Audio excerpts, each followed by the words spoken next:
නිර්ධන පන්ති ආණ්ඩුව තනිකර ධනපති පන්තිය නියෝජනය කරන්නේ. නිර්ධන පන්තිය පාගල දාන තැනට ගෙනාවා. හැම සංඛ්‍යාලයකම දුප්පත්කම වැඩි වෙලා.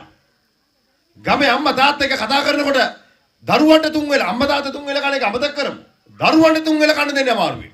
තරුණයන් රැකියා එන්නේ නැහිම වෙනවා. කර්මශාලා වැහෙනවා අලුත් ඒවා අරින්න කෙසේ වෙතත්. ආණ්ඩුව මේව ගැන තඹ සතේක ගණන් ගන්නීමක් නැහැ. ගණන් ගන්නේ නැහැ. ආණ්ඩුව මර්ධනය කරනවා මේව ගැන කතා කරනකොට. ආණ්ඩුව උත්සාහ කරන්නේ මේව ගැන කතා කරනකොට මර්ධනය කළ තමන්ගේ දේශපාලනය කරන්න. ඇමතිවරු මාධ්‍යට ඇවිල්ලා තර්ජනාත්මකව කතා කරනවා. තර්ජනාත්මකව. ඔවුන් පැහැදිලිවම තර්ජනාත්මකව රටේ ජනතාව දේශපාලනික වශයෙන් පාලනය කරන්න උත්සාහ කරනවා. ආණ්ඩුවට වැඩ බැරි වෙනකොට මර්ධනයෙන් යන කටයුතු කරනවා. දැන් පහුගිය දිනක පාස්කුවද ප්‍රහාරය සම්බන්ධයෙන්. පාස්කුවද ප්‍රහාරයේ ප්‍රධාන බෝම්බකාරයා ඉන්නේ ආණ්ඩුව ඇතුලේ. ඉබ්‍රාහිම්. ඔහුගේ ළමයි දෙන තමයි මරාගෙන මැරුණේ. මම ඔබෙන් එක ඉල්ලීමයි කරන්නේ. අද මේ නිලධාරීන් කරුණු වාර්තා කරන නිලධාරීන් එදා කියපු කතාව ගැන අහන්න. සමාජ මාධ්‍ය තියෙනවා. හැම මාධ්‍යයකම මේක ඒ කාලේ විකාශනය වුණා. ඔවුන් එදා කියපු කතාවට හාත්පසින් වෙනස් කතාවක් වුන් අද කියන්නේ. ඉබ්‍රාහිම් කියන කෙනා JVP ගේ ජාතික ලයිස්තුවේ. ඔහුගේ දරුවෝ දෙන්න තමයි මරාගෙන මැරුණේ. නීතිඥවරයා ඔවුන්ට පෙනී හිටපු නීතිඥවරයා ජනතා විමුක්ති පෙරමුණේ ප්‍රබල සමාජිකයෙක් විතරක් නෙවෙයි පාර්ලිමේන්තුවේ අපේක්ෂකෙක්. ජනාධිපතිවරයාගේ උපදේශකෙක්. බුද්ධියසේ නිලධාරිය හිරේ දානවා. බුද්ධියසේ වාර්තා ෆයිල් වල හංගගෙන මේසයස්සේ ලාච්චු දාලා වහගෙන හිටපු අය.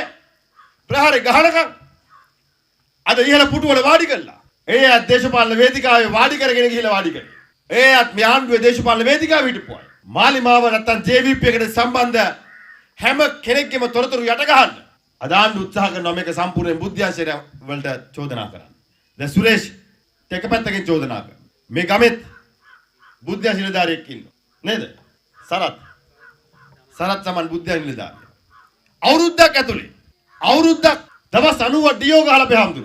රක්ෂිත බන්ධනාගාරගත කරලා අවුරුද්දකට ළඟයි දැන්. අද වෙනකන් චෝදනා ගොනු කළා නැහැ. අද වෙනකන් චෝදනා ගොනු කළා නැහැ. ඒ දෙමව්පියෝ දරුවා බුද්ධියාශයට දුන්නේ හමුදාවට දුන්නේ මේ ප්‍රදේශයේ හැදිර වැටලා මේ මායිම් ගම්මාන LTT ක්‍රස්තවාදීන් එක්ක හැප්පිලා මිලට නිදහස් කරගන්න. අද ආණ්ඩුවේ වුමනාව ඉටු කරගත්තේ නැත්තම් ආණ්ඩුව කියන විදිහට තමන්ගේ ප්‍රකාශ දුන්නේ නැත්තම් රැඳුම් නියෝග දාලා රඳවගෙන ඉඳලා චෝදනා ගොනු කරන්නේ නැතුව රක්ෂිත බන්ධනාගාරගත කරනවා. ඇතුළට ගිහින් දාගෙන තියාගෙන ඉන්නවා. නිසි චෝදනාවක් නෑ. තාම හොයනවා. බාල ගල්ලංගුරු ගැන හොයන්න දෙයක් නෑ. ගල්ලංගුරු බාලද කියලා හොයන්නත් එන රිමාන්ඩ් කළාම හොයන්න. මේ විදිහට නම් ලෝකයේ වෙළඳ පොලෙන් ඇයි වැඩි ගාණක් දීලා තෙල් ගත්ත කියලා ඇතුළට දාලා හොයන්න. සම්පූර්ණයෙන්ම මේක දේශපාලනීකරණය කළ තමන්ගේ දේශපාලන වාසිය ගන්න උත්සාහ කරනවා. දේශපාලන වාසියක් ගන්න උත්සාහ කරනවා. රටේ ජනතාවගේ බඩගින්න ගැන ගොවි ජනතාව ගැන ආණ්ඩුව ප්‍රශ්නවල විසඳුම් දෙනවා වෙනුවට ඔවුන්ගේ ප්‍රශ්න යට ගහමින් ජන මනස වෙන පැත්තකට යොමු කරන්න උත්සාහ කරන්නේ.